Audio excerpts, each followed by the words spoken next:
nakausap na daw po, no, mga kalingap at kabagis, ng sponsor itong si Super Mac, no?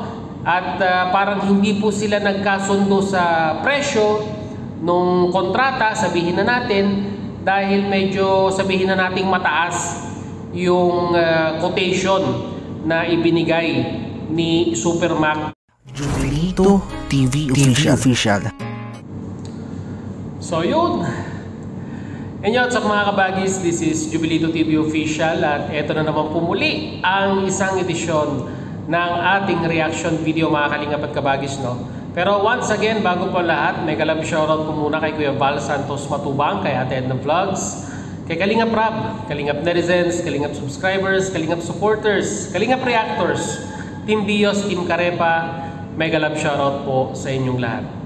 Ito na, mga kalingap at kabagis, usapang tindahan na naman po tayo, mga kalingap at kabagis nilang fiancé, no? At marami ang napapatanong, mga kalingap at kabagis, no? Dahil nga po kung kasama talaga sa plano yung tindahan at may go signal na yung pagpupondo para doon sa tindahan nila fiancé, na kung saan ay pinondohan naman ng mga butihin nating sponsor. Ang tanong, mga kalingap at kabagis, bakit hindi si Super Mac ang nag-facilitate, no? Or bakit hindi si Super Mac ang gumawa nung tindahan, no? Dahil syempre, mga kalingap at kabagis, sila Super Mac yung gumawa nung bahay. Bakit all of a sudden ay iba po ang gumawa nung bahay, mga kalingap at kabagis, no? Yun po yung katanungan ng mga ilang viewers and sabihin na nating nanonood at sumusubaybay dito po kila fiancé, no? At may mga nag-comment, mga kalingap at kabagis, sa comment section na nagsasabi, no, na sana kung masagot ito ni Super Mac kung mapanood niya po, no, mga kalingap at kabagis, no? Kasi may nag-comment po, ako hindi ko gawa-gawang istorya to. Sabi po ni Crypto Investor, yung po yung pangalan na ginamit niya sa pagko-comment, it will be better kung talagang totoong pangalan niya, kung meron po talagang basis or katotohanan, ito pong ikinoment niya po dun sa previous video upload natin, na kung saan, mga kalingap at kabagis, ay sinasabi niya nga po na nakausap na daw po, no, mga kalingap at kabagis, ng sponsor itong si Super Mac, no? At parang hindi po sila nagkasundo sa presyo nung kontrata, sabihin na natin, dahil medyo sabihin na nating mataas yung quotation na ibinigay ni Super Mac doon po sa mga sponsor, kaya naghanap, no, ng ibang gagawa yung pong mga sponsor para po dito sa tindahan. So, gaano po kaya katotoo itong kinoment na ito ni Crypto Investor, mga kalingap at kabagis? Dahil kung may katotohanan man ito, mga kalingap at kabagis, bakit ganon? Yung po yung tanong, bakit mataas yung pong kontrata or yung singil, kung may katotohanan man itong singil ni Super Mac dito po sa mga sponsor, at kung may katotohanan din po na nakipag-coordinate yung mga sponsor ng tindahan kay Super Mac, no?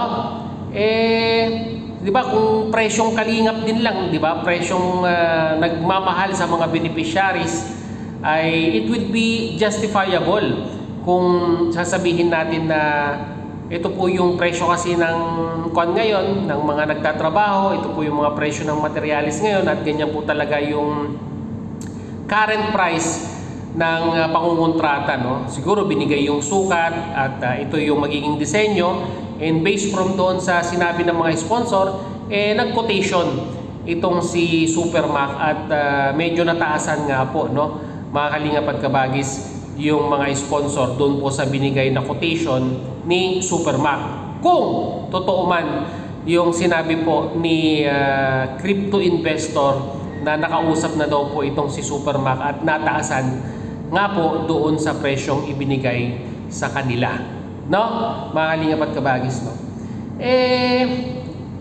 Kung i-consider din naman natin yung kalagayan ni Super Mac at sasabihing mataas ang presyo, isipin na rin po natin mga kalingap at kabagis na sa mahal po ng materialis ngayon at sa mahal na rin po ng labor, yung konting sabihin na nating maipapatong doon po sa presyo ay masasabi na rin po natin considerable mga kalingap at kabagis, no? At kung konti lang naman ang diferensya, syempre po alam ko po na pinaghirapan ng mga sponsor yung pong perang itinulong nila para may sakatuparan yung tindahan na yan. Pero take consideration din naman po natin mga kalingap at kabagis na may mga binubuhay din pong pamilya yung mga kukuning magtatrabaho diyan. At kung hindi naman po sila sabihin na nating kikita ng konti, kumbaga parang pinaka-extra na po nila yan mga kalingap at kabagis, no? Dahil alam naman po natin na fully loaded itong sila Super Mac or si Andoy sa mga pabahay ni Kalingap Rab, syempre isisingit nila yan mga kalingap at kabagis, no? Sa pagsisingit po nilang yan, there is a chance na maapektuhan yung paggawa nila dun sa mga ibang pabahay ni Kalingap Rab, no? Kumbaga parang pinaka-bonus na po nila yan, no? Kung sakali mang sila yung kukontrata or sila yung gagawa nung tindahan, no?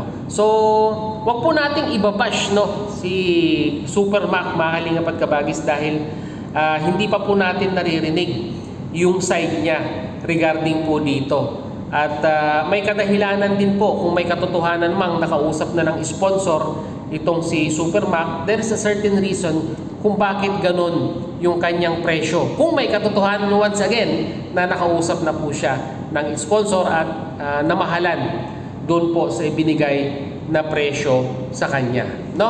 At ang pinagtataka ko rin mga kalingap at kabagis, no, ito talagang bumabalik at bumabalik, no, yung sinasabi ko pong coordination, no? Kung may nakuha man na ibang gagawa, which is yung nga po yung nangyari dito po sa tindahan, ay dapat para sa akin po nakausap din po itong si Super Mac na sisimulan na yung pabahay para may ihabilin niya doon sa gagawa na ito yung plano, no? Ito yung plano ng tindahan na kung saan yung location, kung saan itatayo yung tindahan, yung sukat, para at least, at saka yung disenyo at the same time mga kalingap at kabagis, no? Importante po dito yung disenyo para magiging uniform doon po sa existing na bahay nila Beyonce, no? Mahirap naman po kasi na basta-basta po tayo magtatayo ng bahay, ng tindahan na hindi nakaakma doon sa disenyo ng bahay. Talagang ang kalalabasan po niyan ay parang meron pong isang kabuti na tumubo doon sa gilid na hindi po natin ma-appreciate yung kagandahan nung tinubuan niya kasi nga po out of place ika nga, no, mahalingap at kabagis, no. Kaya sana, no, kagaya nga po na sinabi ko kanina, masagot ito ni Super Mac kung may katotohanan man na nakausap na siya ng mga sponsor at namahalan doon po sa singil niya, doon po sa tindahan, no, na pinapatayong tindahan na nila Beyonce, mahalingap at kabagis, no. Kasi hayaan po nating dumipensa din naman si Super Mac kung meron man pong katotohanan ito pong aligasyong binabato po sa kanya.